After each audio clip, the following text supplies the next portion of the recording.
خانیه ابراهیمی مابین بده سکنی ابراهیمی هاتی پشتم بیرگا خواه به هر پارچه مده او دویدی سکنی ام چادر آدوی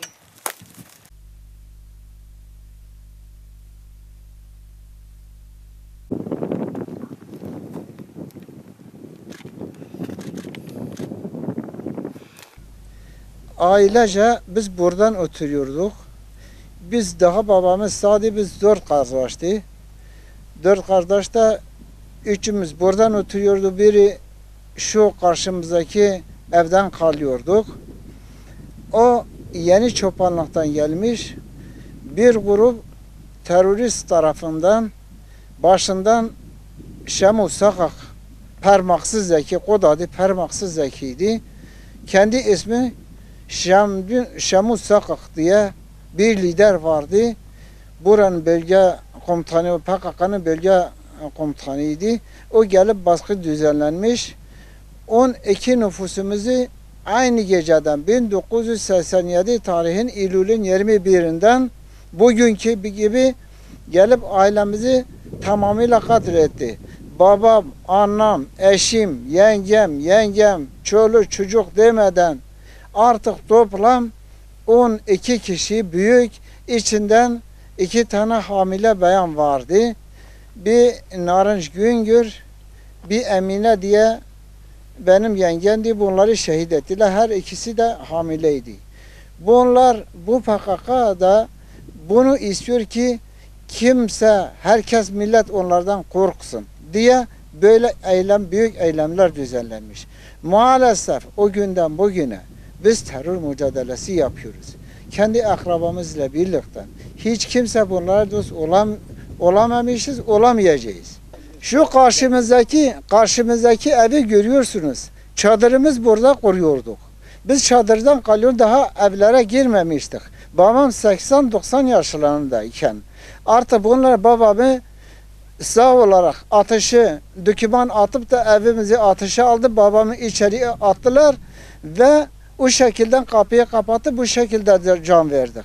Biz bunu unutmayacağız. Bu şekilde şehit ettiler. O nedenle biz bunları unutmayacağız. Hayatında biz bunları unutmayacağız ve şöyle çocuklarımıza da anlatıyoruz. Eğer Kürt devleti kurmaya çalışıyor, ben de Kürt'üm. Niye beni öldürecekti?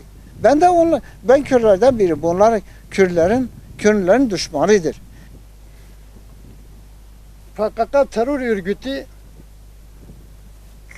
Kürdistan adına bu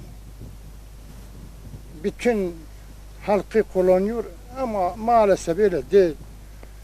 PKK terör örgütü herkes bilmiş. Kiminle kalkıyor, kiminle iş yapıyor şu anda bellidir. Amerika, İsrail'le bu işi yapıyor.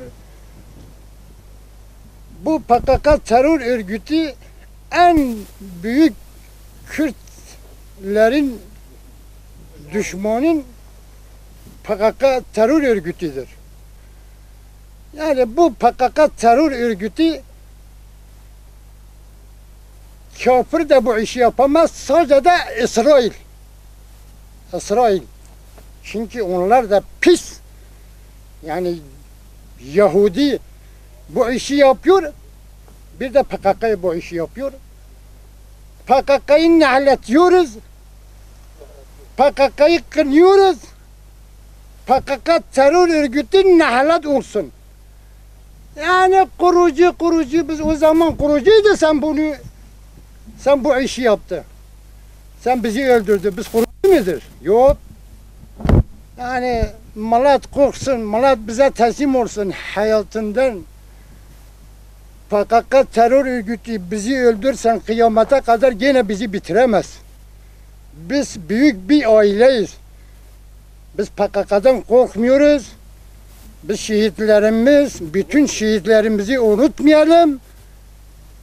Kıyamete kadar unutmayalım. o tarihte bu tarihe her sene geliyorum bayrağımızı bu